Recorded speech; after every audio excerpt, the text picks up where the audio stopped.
Well, good afternoon, everyone. Well, afternoon certainly here in the UK. Thank you for those who are prompt. Some people joining even several minutes early, which is fabulous for a Friday.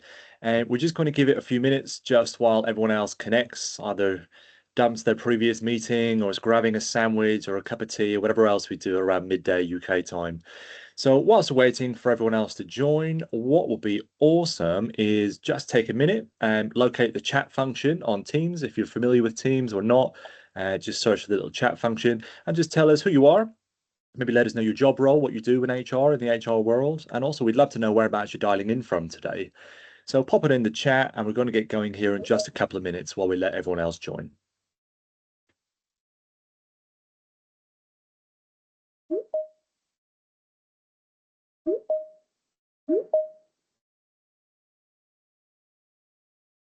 So who's going to be the first, I wonder? Who's going to pop into the chat first? So if you're just joining, oh, there we go. Nicola, she's on it. So she's head of HR for a tech company. Oh, Northern Ireland. You might detect a bit of an accent, Nicola. I'm also from Northern Ireland, albeit I haven't been back living in Northern Ireland for a long time, so my accent is very muddled.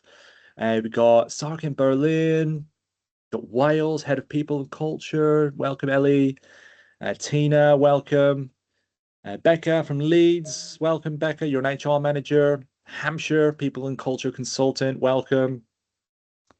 I got head of people and partnering in Birmingham as well. The coordinator at Aberdeen Performing Arts. Hey, Holly, what a great job that is, I'm sure. But the Aberdeen Performing Arts, that sounds like a lot of fun. Christina's the VP of Global HR in London. Welcome. Got some generalists joining us. Oh, South Africa. Here we go. Katie, you're from South Africa. You're saying solo HR. Well, you're not solo today. You're surrounded by loads of your fellow HR communities. So there's no solos on this call for sure. But welcome. Thank you for dialing in all the way from what I assume is a very sunny South Africa, as opposed to the wet and miserable UK that it has been over the last week or so. Welcome everyone who's joining us. So if you are just joining us and you're seeing the chat go off, and we're just giving it a minute or so for everyone to join us. Just take a second to tell us who you are, what your job role is, and where in the world you're joining us from today. Got Item from Doncaster, lovely. And everyone's coming in thick and fast. I think those 11:30 meetings are just finishing off. Lee, welcome. Nicole from Canada. Okay. So it's very cold in Canada. South Africa might be nice and warm. I suspect, Nicole, Canada is quite the opposite. But welcome. Thank you for joining us all the way. It must be very early in the morning for you. So I appreciate you joining us. All right, what I think we'll do, I think we'll get going. More and more people are starting to join in as well, but I guess we can get the introduction stuff out of the way. By way of introduction, firstly, my name is Chris, and I'm the People Experience Director for an organization called Reward Gateway in Edenred. I'm going to be hosting the session today. I'm going to tell you all about Jo in 1 second. Just a few bits of housekeeping now as everyone joins us. If you wouldn't mind just popping yourselves on mute, if you haven't already done so, that would be amazing. We'd love this to be as interactive as it possibly can be, but the interaction just needs to come from the chat box, if that's okay. It just means that there's no background noise and gets in the way of what we're sharing with you today. So pop any questions or any thoughts or commentary all the way through in the chat box, and we'll make sure we kind of get to that and take your questions as well. We are recording this session, so the recording is now live. Spoiler, the last time we did one of these, someone, don't know who, won't name any names, might have been me, didn't click record properly, so we didn't record it in live. We had to re-record the next day, but we are recording, so it's all good. So we will be sharing with you the recording if you're here live afterwards. And if you're signed up but want to watch the recording back, you'll get that in the coming days just via an email. Other things just to share with you as well, just in terms of a little bit of the running order. We've got some slides to share with you. Jo and myself will be having some great conversations. We'll make sure we leave some time at the end for a bit of a Q&A as well. So if any questions you have as we go throughout, then feel free to either save them for the end or pop them in the chat as we go along. And we'd also recommend on this particular masterclass that you have a pen available and a bit of a pad, because we're going to be doing some interactive activities a little bit later on during the masterclass as well. I should mention that Felicity Baker, Dr. Felicity Baker, is present. She is in the background, so Felicity works alongside Jo as part of the Ultimate Resilience team, and so she's going to be in the background responding to questions as they come up. So again, Felicity will be able to help you if there's anything you're not sure about. I will already re-answer the question because it's the question we always get. In case you missed it, we are recording. It will be shared afterwards, so you don't need to worry about that one. All right, I think that's kind of the housekeeping, really. I don't think I've missed anything. That's kind of everything you need to know from a basic perspective. So let's crack on. I've already told you who I am, People Experience Director. It says author on this slide as well. So I'm an author, which is always a bit strange for me to talk about. I'm an author for a book around men's health. So feel free to check me out on LinkedIn and have a look at the book as well. But it's not about me. I'm joined today by the wonderful Dr. Jo Burrell. And you can see here, Joe, it says on your slide, clinical psychologist and co-founder. But what it doesn't say is you're one of HR's most influential. And so for anyone everyone knows you, of course they know you. But in case they don't know you, why don't you tell everyone who you are and a little bit about your background? Thank you so much, Chris, and thank you to everyone for joining us today from such far-flung places across the world too. So it's really exciting to have you all here today. So as you said, Chris, I'm a clinical psychologist by background. I spent over 20 years working in the NHS as a leader and clinician in mental health services, as did my business partner, Dr. Felicity Baker, who's also here today in the background. And if you've got questions you want to ask, she's there to answer them. And we set up our business, Ultimate Resilience, around 10 or 12 years ago now. We were really interested in supporting employees in relation to their well-being and their resilience, particularly because we'd seen lots of people in our clinics who were experiencing mental health difficulties that really had their source in the workplace. So that was where we started with our business. But around 5 years ago or so, around the time of the pandemic, we found that we were getting lots more requests from HR professionals for help. And we found this an interesting thing, an interesting shift. And that really led us down a path that we didn't expect to go down. And we've since become authors of a HR Mental Wellbeing Survey. So many people who are here today, I think, will probably know us for that piece of work that we've done. So we've done 2 now HR Mental Wellbeing Surveys. The first was released in 2024. And the second in 2025. And as I say, our interest in HR and their well-being has kind of really burgeoned since then. And it's led to the fact that now, as a business, largely we're working with HR professionals to support their well-being and also their development. I love that. And we're going to be sharing some of those stats shortly and including actually, Joe, some not previously released stats. So I look forward to hearing you talk through them and what they mean. And I mean, for anyone on this session who was on the previous masterclass that we did, all around this concept of making HR happy again, this topic is around beating the burnout for 2026. I mean, what prompted you to want to run this second session? What is it about burnout this time of the year, maybe? What was kind of in your thinking about this would be a really useful thing for the HR community to be a part of? Sure. So I guess we're on a bit of a mission now, me and Felicity, and part of that mission is really to give HR professionals a voice, to help them to feel heard and seen. Because one of the things that we realize doing the work that we do is that the kind of mental health struggles that HR professionals experience, and we've uncovered through our research, have been very hidden. So, so part of us doing this today is about really helping people to feel seen and heard. And the second part of our mission is to bring evidence-based solutions to HR professionals, because the wellbeing world is full of, it's incredibly busy now, isn't it? Like the wellbeing space is incredibly busy. Shut up, everyone.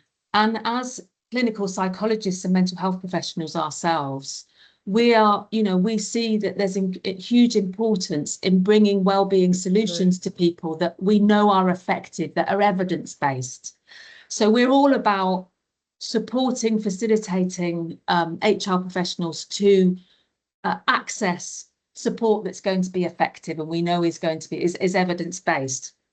And then a further thing to say is that a couple of weeks ago, I did a poll on LinkedIn, Chris, and I asked HR professionals, how are you feeling this time of year? And out of the 269 it's 296, got it the wrong way around, responses, 46% said they felt utterly exhausted.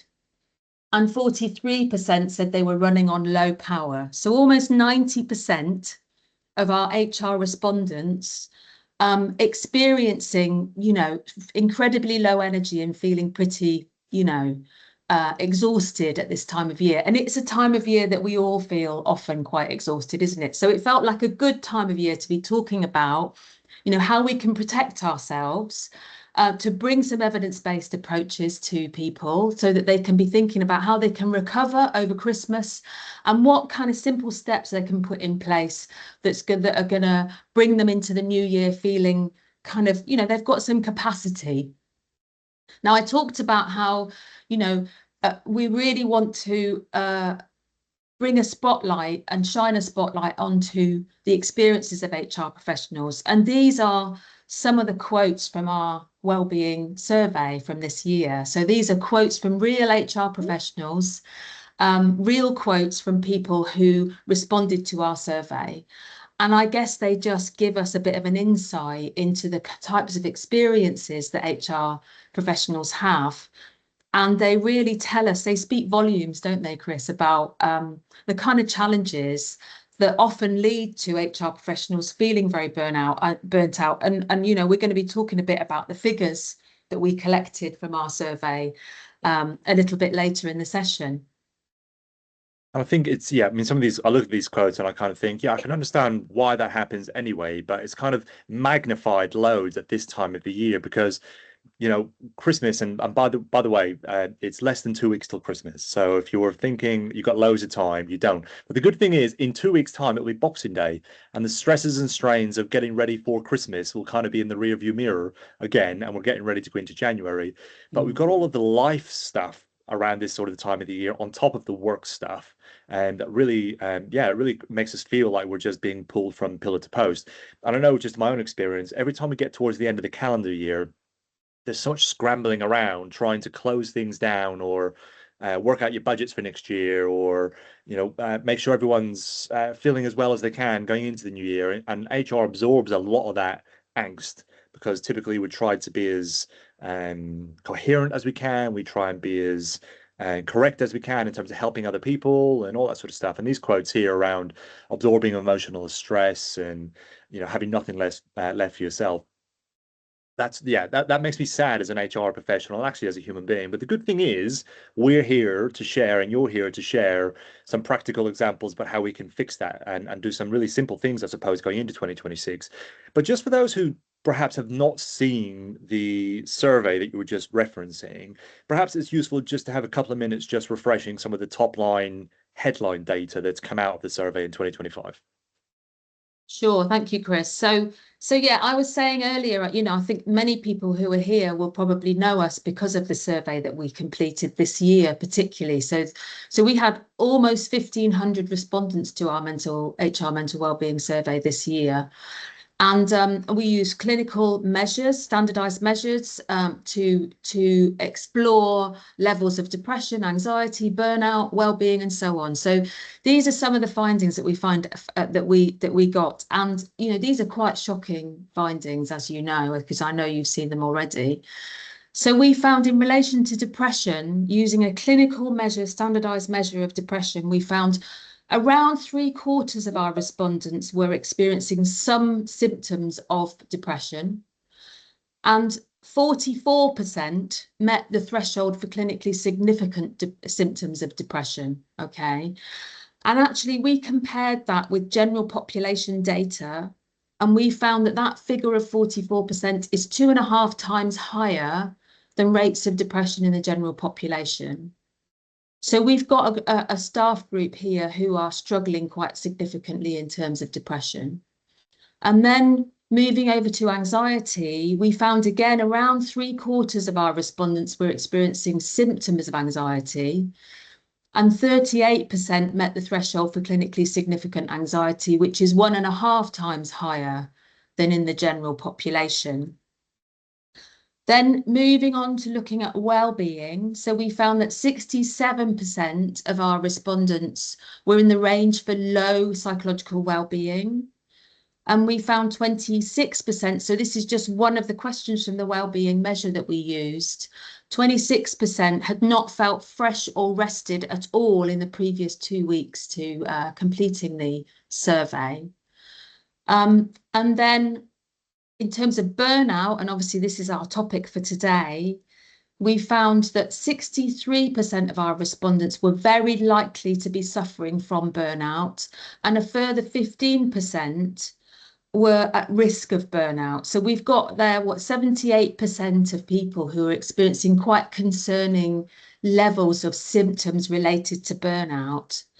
So, and I guess something to say about this picture, the picture that this paints, is that this is obviously a very concerning picture. We've got a professional group who are experiencing very high rates of mental health difficulties and struggles. And I guess there's a bit of an irony here, isn't there, Chris? Because HR professionals have well-being, staff well-being in their remit. Yeah.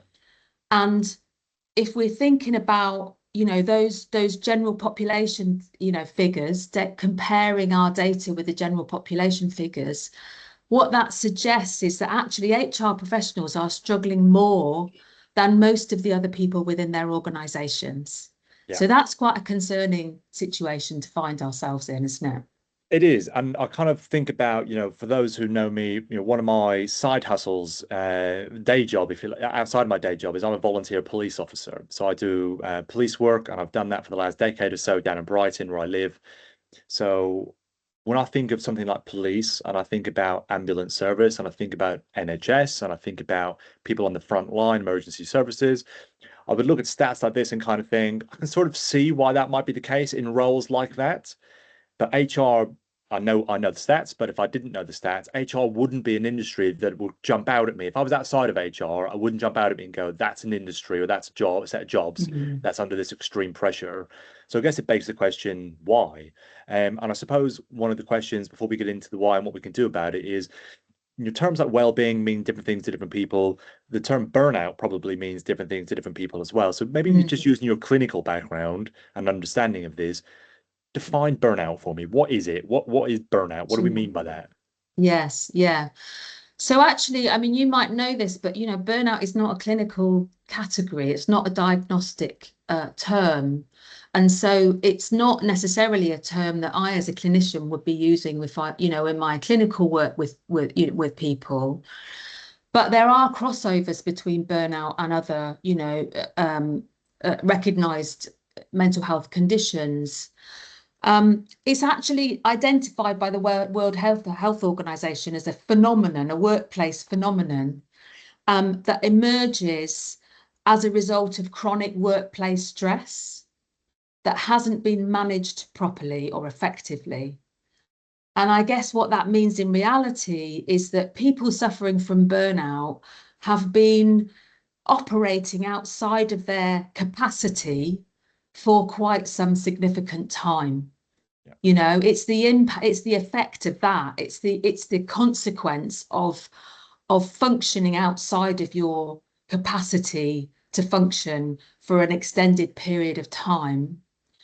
And that, that can be caused by a number of factors, but I guess we could divide them into two separate areas. We could think about the demands of the external demands, so workplace demands, demands that come at us from our workplace, and then pressures and demands that we might place on ourselves, like perfectionism and a tendency to overwork and those sorts of things. So often burnout is a result of a combination of both of those sets of pressures. Yeah. And in terms of what it looks like, I mean, the sort of headlines are, people who are experiencing, the hard end of burnout are often experiencing extreme physical and emotional exhaustion. They really hit a wall. You talk to people who are suffering from burnout, have really hit that extreme end, and they hit a wall. And some people say they can't get out of bed, they couldn't leave the house. But there are, warning signs before that, lots of warning signs before that are probably associated with that tendency to be working beyond our capacity. We start to feel know that we're stretched, our performance is affected. We start to lose passion for work, we start to feel disconnected. So these are some of the early warning signs. And I'm going to move on to our next slide, because this set of data also tells us a bit about what the symptoms are of burnout. We used in our survey a measure of burnout, and this is data that we've not released anywhere before. So this is brand new data that people here today are seeing for the first time. And so what it tells us is that our burnout measure gave us a set of additional data, data that gives us an insight into how HR professionals are feeling.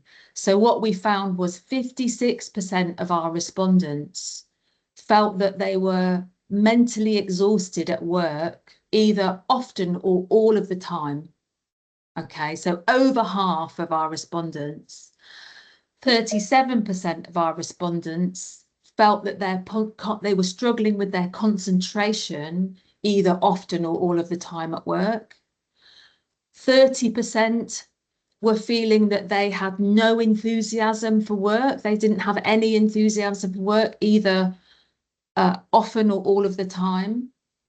And 13% felt they were overreacting sort of unintentionally, either often or all of the time at work. And I guess what we're talking about there is probably that fight or flight response.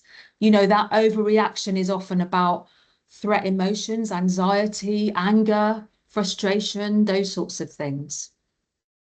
Yeah, So and I this guess is, go go on, on. yeah. Well, I was just going to say, I mean, if I think about myself in this, and there's some things here that the words you've got on the screen that jump out to me that I've experienced myself in my HR career, and certainly when I was in my earlier stages of my career, didn't know what it was, didn't know what was happening, but I was actually probably a little bit more equipped to leave it at work, because back in those days, work was work and home was home, and you were in the office, and whatever you kind of you're able to at least draw a little bit of a line in the sand to say that this is work and this is home life.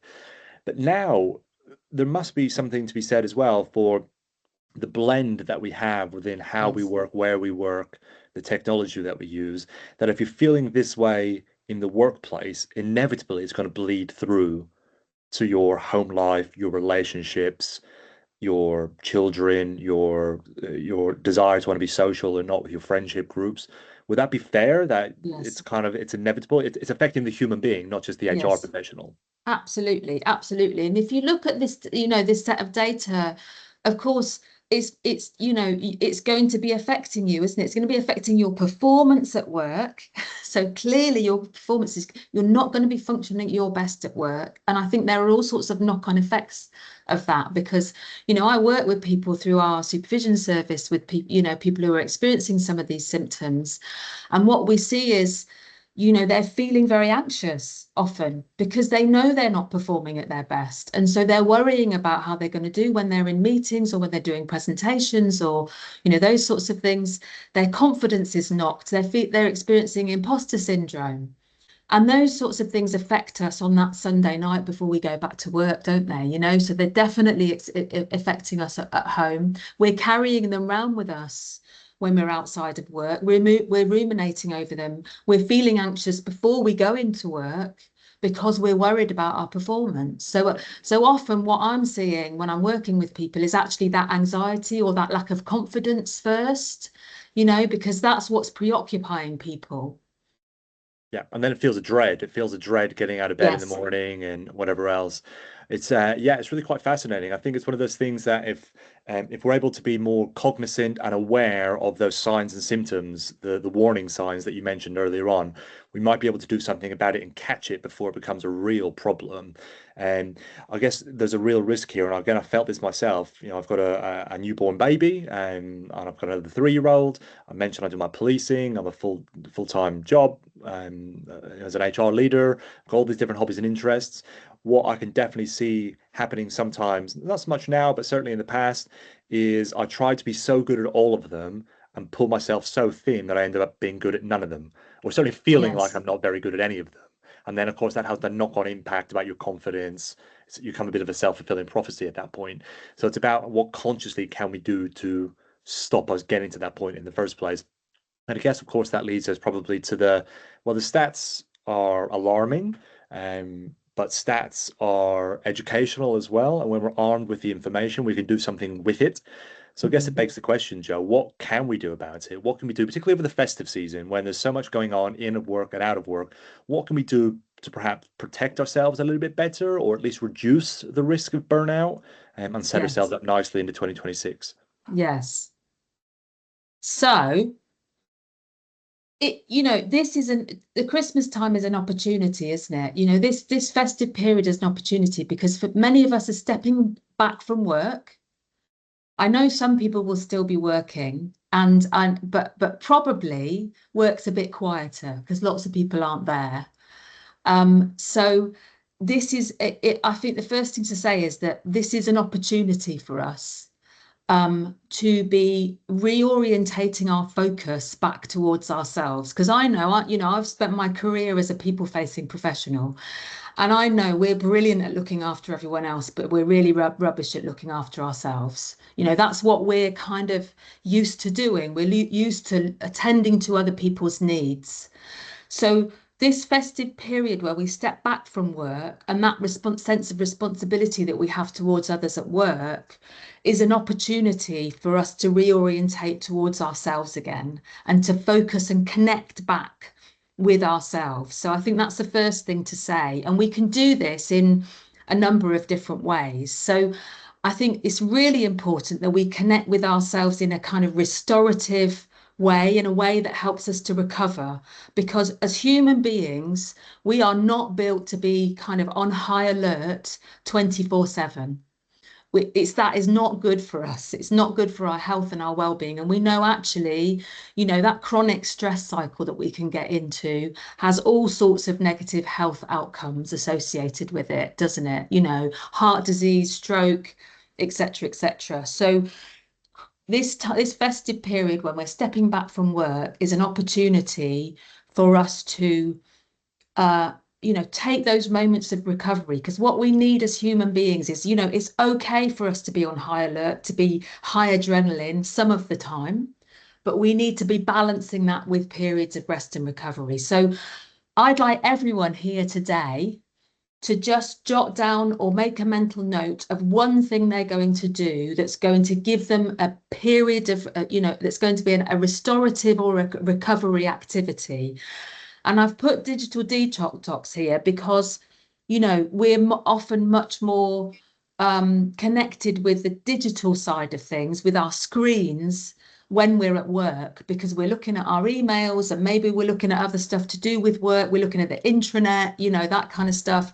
So again, being off work, if we are off work, is a time and opportunity to disconnect from those screens, because the screens bring all sorts of alarm, anxiety, stress, all that kind of stuff. Often, social media, particularly when we're looking at social media, we're exposed to information that presses our emotional buttons. And so we need to give ourselves opportunities to step away from that. So that's the first thing. Write down one thing that's going to be a restorative or a recovery activity. Second thing, write down one person or one activity that you're going to engage in that is going to connect you with other people. So we know, and there's really long-standing research that tells us our social networks serve this really important function in protecting us against stress. So our social relationships serve as a buffer against stress. So when we connect with people, that is protecting our well-being. Okay.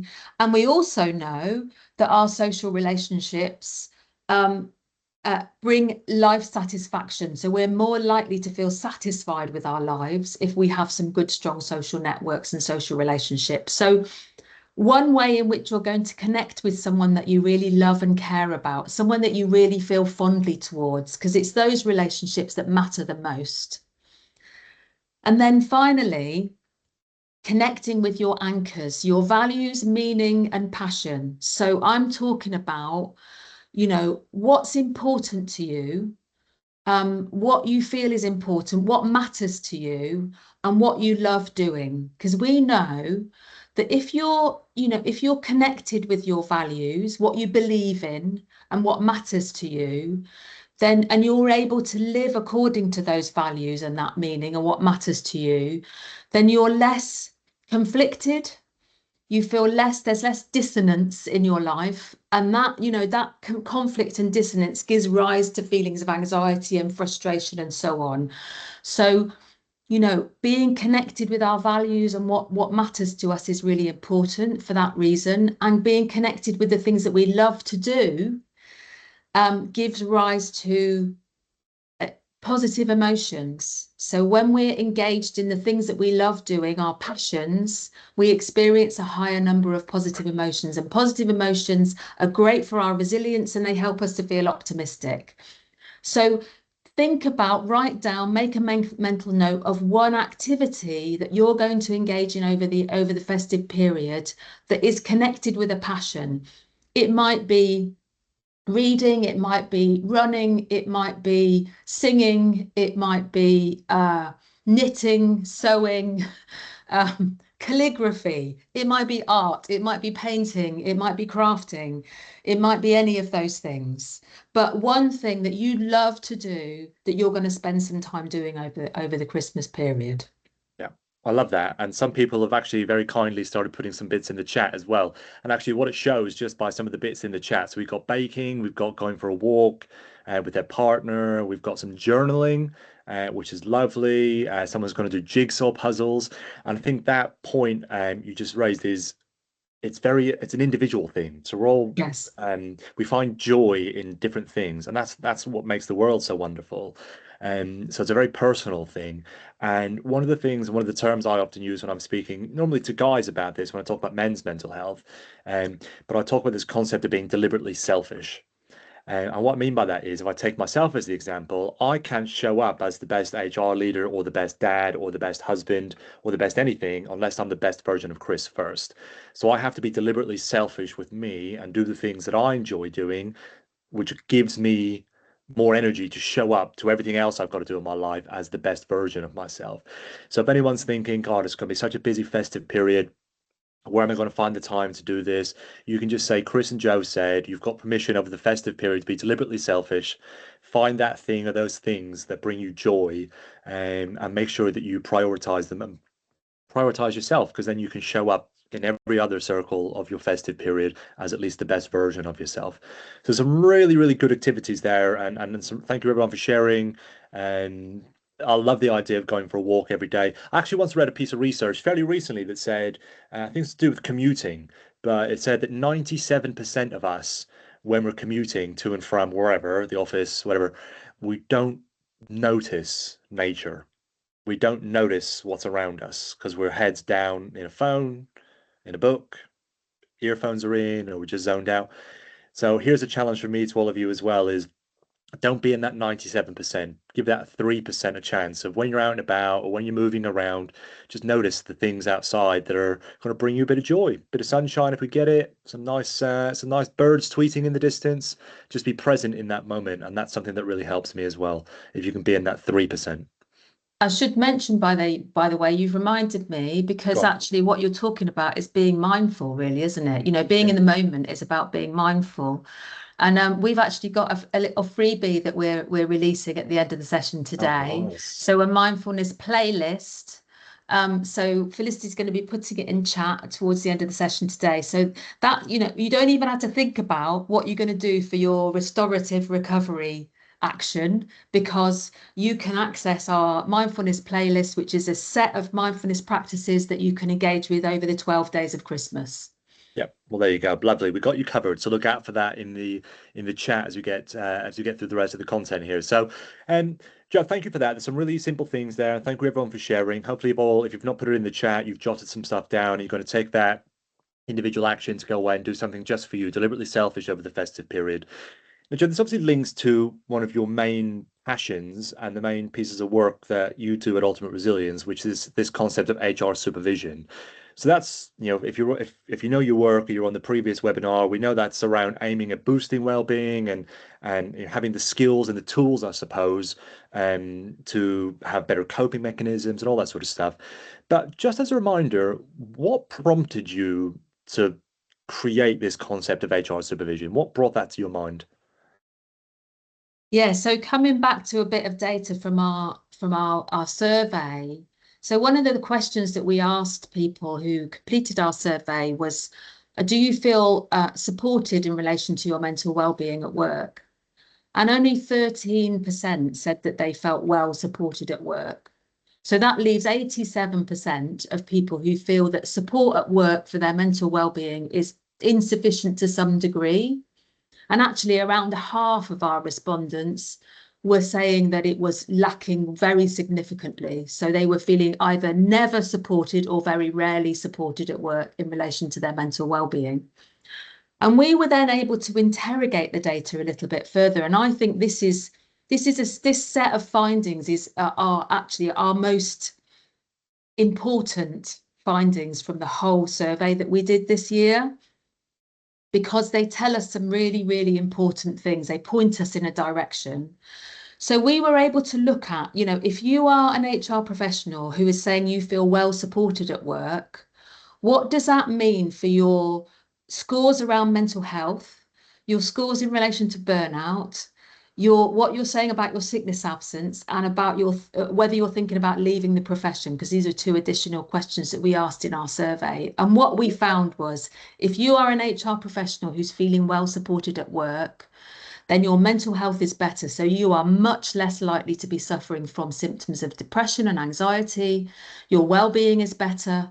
You are at much lower risk of burnout. You are much less likely to have taken time off sick in the past year as a result of stress or similar issues. And you are much less likely to be thinking about leaving the profession. So this tells us that support is playing this incredibly important role for people. And it's great news, because if you're supporting your HR professionals, that's great news for them, but it's great news for you as an organization too. So for you as an individual HR professional, if you're well supported at work and your mental health is good, that means you're thriving, you're doing well in life, you're happy. That's good for you, and that's good for your loved ones.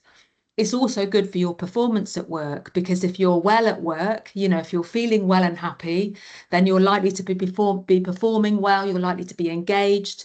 That's good news for all the people that you're working with and you're serving. Yeah.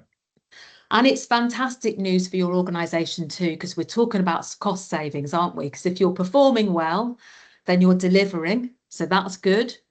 And if your sickness absence is low, if you're not taking time off sick as a result of, your health, then your organization's saving money, and they're saving money in terms of retention, because you're staying at work and you're not thinking about leaving the profession. So these are, I think, really, really important findings. And I should say they're also highly statistically significant. So these are very powerful findings too, in terms of how robust they are.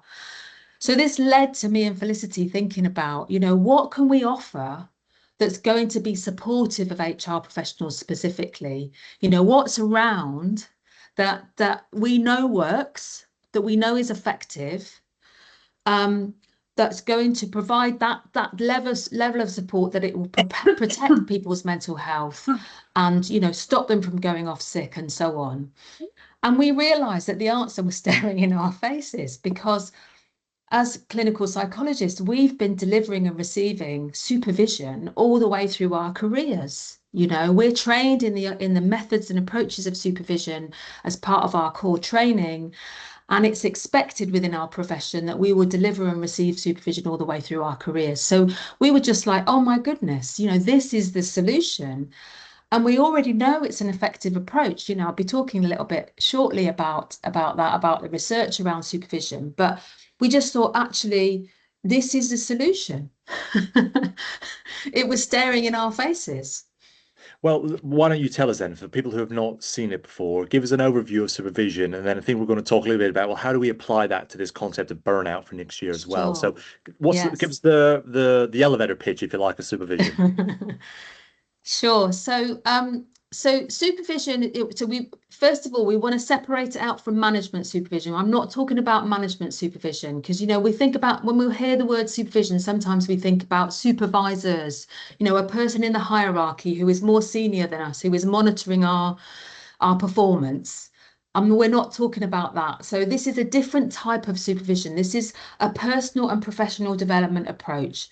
So supervision is focused, and the job of supervision is to help us to develop professionally, develop our professional skills and abilities and knowledge, and to develop personally. So the personal bit is about, it's a system of support that's there for us to help us with the emotional impact of the work, the stress, the well-being impact, and so on. So that, I think it's really important to highlight that supervision is about both of those things. It's there to help us to learn and to develop the skills and trade of our, skills of our trade.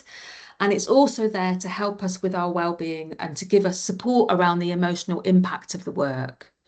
So that's the first thing to say. So I've got here a model of supervision. So this is just one model. There are lots of models of supervision. And just like in coaching, so those people here who are familiar with coaching, you'll be probably familiar with the most common model of coaching that's around is the GROW model. Okay, and this is kind of the equivalent in supervision. The normative, formative, restorative model of supervision is probably the most well-known, the most commonly used model of supervision. It's a model that's used within healthcare services because I guess that's where supervision is used the most currently, with healthcare professionals. And so it's a model that helps us to understand what is supervision. Okay, what are the functions of supervision? And as I said, this is not the only model. There are lots of other models, but I'm sharing this today because it's a fairly straightforward model and it helps to understand the kind of remit of supervision really and what it is, what functions it serves. So this is a model which is by Inskip and Proctor. It's been around a long time. And what it says basically is that supervision has three functions. It has a normative function, a formative function, and a restorative function. So the normative piece is about how supervision is a place where we can bring questions, challenges, difficulties around the norms of our work. So that's professional standards. It's, in HR, we're talking compliance, we're talking legislation, we're talking about the legal frameworks that you're working within. And we're also talking about ethical practice. So if we've got a question or a challenge or a difficulty in that sort of area, supervision can help us with that. Okay. Supervision is also formative. So it's where we grow and develop our skills, our knowledge, our expertise. So it's a place where we can learn as well. So it's formative. So if we've got a question about how do I, develop knowledge in a particular area or a challenge or a block, in our learning, supervision is a place where we can bring that challenge. And then it also serves this restorative function, as I said. So it's a place where we can bring difficulties associated with the emotional impact of the work, where we can grow skills and techniques that help us with our well-being, that help us to be as well as possible. So actually, when we're applying this model, when we're doing supervision with HR professionals, what we say to them is actually you can bring any challenge whatsoever to supervision because, it helps us. This gives us a framework within which to support you with that challenge and to kind of discuss how we can, explore how we can resolve that challenge. So indeed, within the supervision that we're delivering to HR professionals, yes, we're supporting people in relation to things like, imposter syndrome and, confidence issues and burnout, like we're talking about today. But we've also been, supporting people in our one-to-one and group supervision around questions like, how can we, just this week we were talking in supervision about how can we use employee engagement data and make sure that it gets results, it has an impact within an organisation. We've helped HR professionals around thinking about the challenge of building trust across an organisation following a big change and transformation process. We've supported HR professionals in relation to how to best apply their L&D policy and ensure that people engage with L&D opportunities. So any problem, any challenge, you can bring it to supervision. So that's the first bit. Yeah, go on, Chris. I was Chris. going to say, well, in the challenge of burnout, then, how do we apply supervision to the burnout pandemic, if you like, based on your stats anyway? Yes. Okay, so you can see now that what I've done here is I've transposed the normative, formative, restorative kind of titles into lenses. So this model helps us to see, you know, that we can look at a problem or a difficulty or a challenge through these particular lenses: the standards lens, the learning lens, and the well-being lens. Okay, and we've got this now we've got this, you know, this focus for today. How do we, what sort of small steps can we start to think about now that we can take in the new year that are going to help to prevent burnout? And inside those lenses, you know, I've got some kind of a description of some things that you might want to be thinking about. So we've got, in the standards lens, we've got boundaries, priorities, or ethical lines to reduce moral stress. I know that moral stress is a thing in HR. You know, I know that you're walking that really delicate line between the needs of the organization, the priorities of the organization, and you know, the needs of employees and the interests of employees. And that's quite a tough line to be walking as an HR professional. And I think that can give rise to some ethical dilemmas and some quite stressful situations that have a moral weight on you. So in the standards lens, there's that to focus on. In the learning lens, what skills, insights, or tools can I be thinking about applying that will help to reduce overwhelm and strengthen capacity? And then in the well-being lens, what actions can I take? What regular actions that can I take that are going to help me to recharge and to stay connected in 2026? Now, we had a bit of a conversation before this session, didn't we, Chris, about, you know, about the whole New Year thing. We set goals for ourselves in the new year. You know, there are some stumbling blocks, aren't there? And I think you had some really interesting things to say about that. So why don't you share a bit of that? Well, I think just the whole New Year's resolution thing, New Year, New Me, is one of those things that we're just ultimately setting ourselves up to fail because we quite often think about these grandiose, massive changes that we're going to make into our life, and we just make it almost unattainable for ourselves, and then we get frustrated with ourselves for not reaching them and not meeting them. So my kind of view on that, and this is something maybe for anyone who's listening to this, if you're thinking about making New Year's resolutions, is firstly start with a bit of reflection on 2025. So one of the things we very rarely do, and a couple of people mentioned journaling, but when do we ever stop and celebrate the stuff that we've achieved?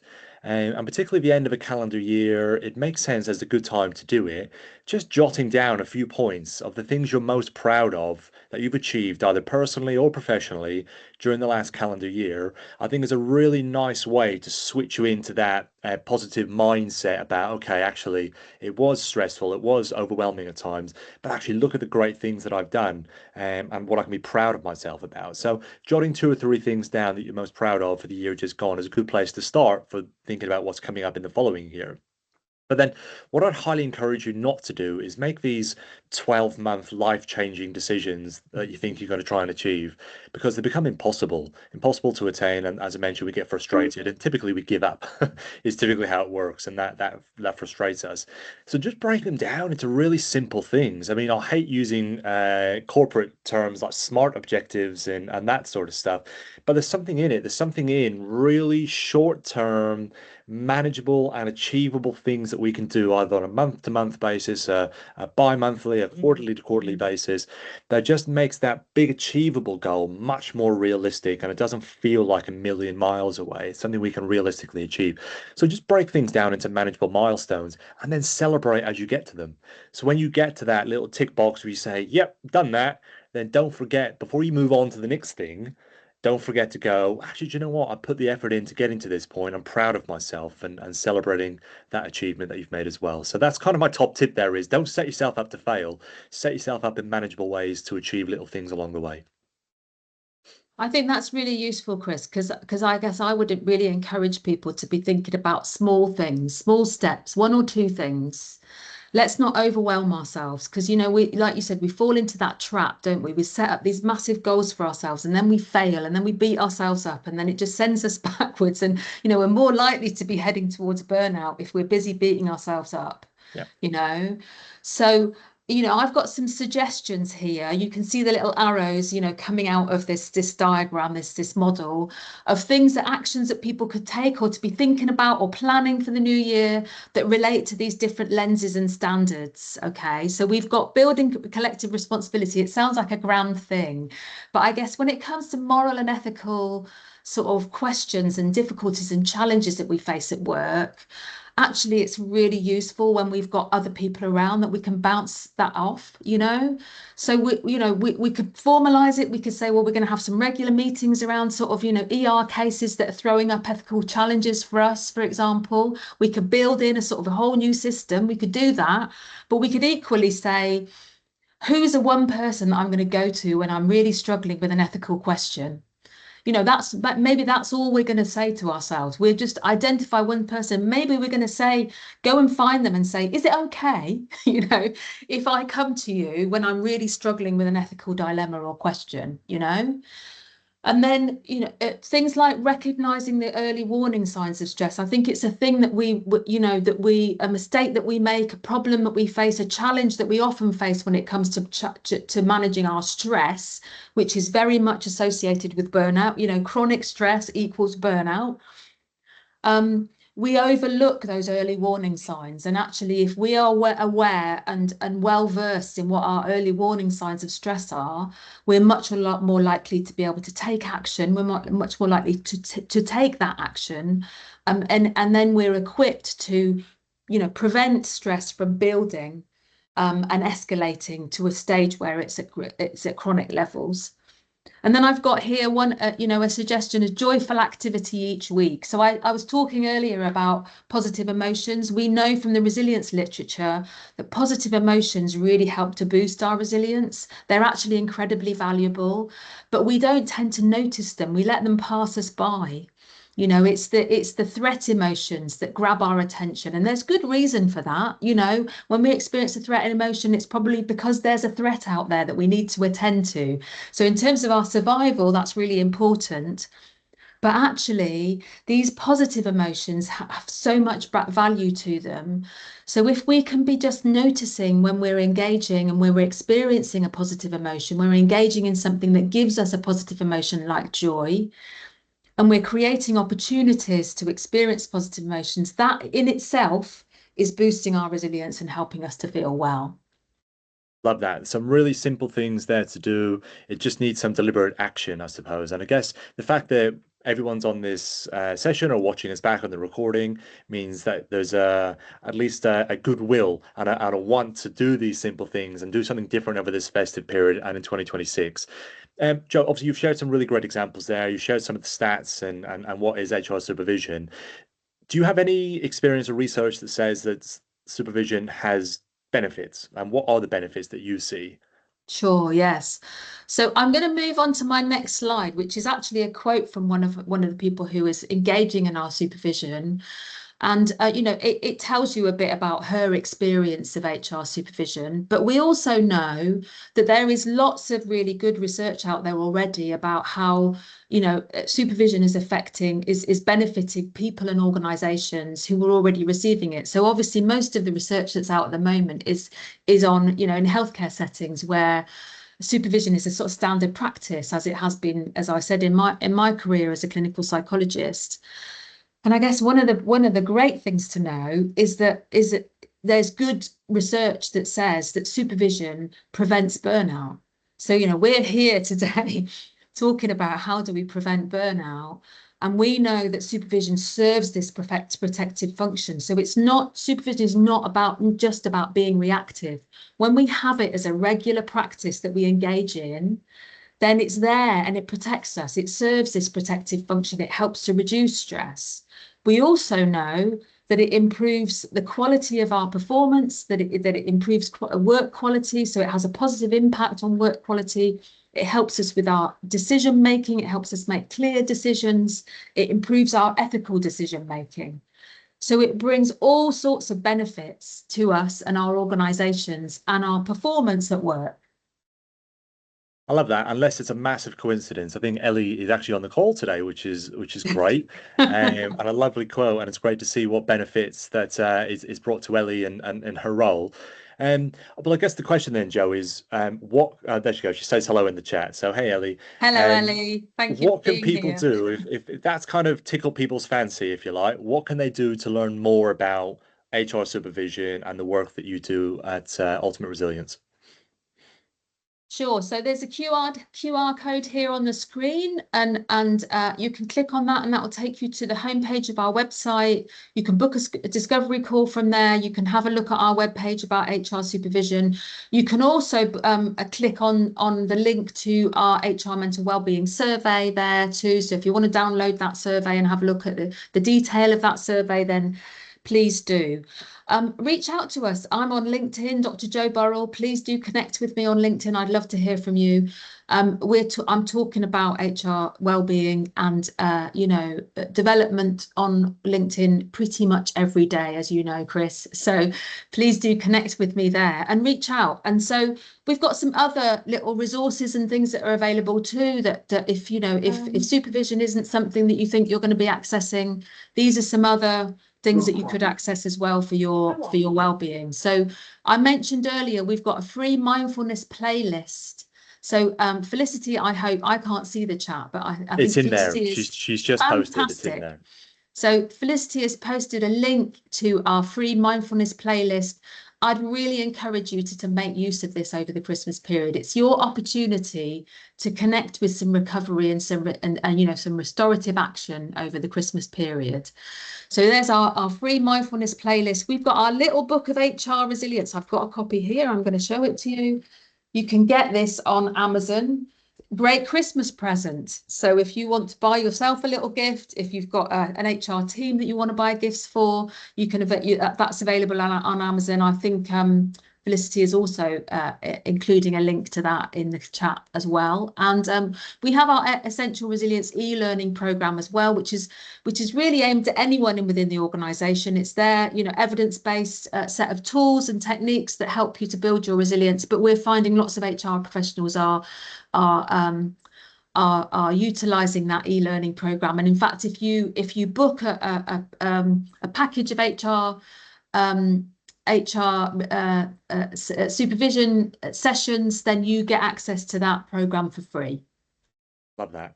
And I guess as we're closing out 2025 and closing out this webinar, for 2026, I know you've got lots of plans. There's a book being written. There's a few other exciting things bubbling away. But I guess one of the key questions I'm certainly interested in, and I'm sure everyone on this session will be interested in as well. Are you planning on running another HR wellbeing survey in 2026? We are indeed, yes. Nice. We actually will be opening our survey in January. So we'd really love anyone who's here today, who's interested in this topic, who cares about this topic. We'd really love you to take part. And so I'll be advertising it on LinkedIn. Please connect with me there. We'll be sending out emails. So if you're on our subscriber list, then we'll be sending out emails about it. But we'd love you to take part. And our big aim for next year is to get 2,000 respondents to our survey. So help us reach that target, please. That's a good call to action. And thank you, Jo, for joining us. I know this topic around this time of the year is so important. And thank you, Felicity, has been in the background, fielding the questions and responding to people's comments as well in the chat box. Just a final reminder, feel free to connect with Jo and Felicity on the LinkedIn, and feel free to connect with me as well. I guess we're there. The festive period is upon us. So if you've got some Christmas shopping left to do, or you forgot to order your M&S turkey, get on to it today. Get it done so it's off your list. Make sure you practice all the things that you jotted down, and be deliberately selfish over this festive period. Thank you so much for joining us on a Friday afternoon from wherever you are in the world. We look forward to seeing you again in 2026 for another edition of the Make HR Happy Again Masterclass series. See you next year, everyone. Take care. Wishing you a restful and peaceful festive season to all of you. Thank you for coming.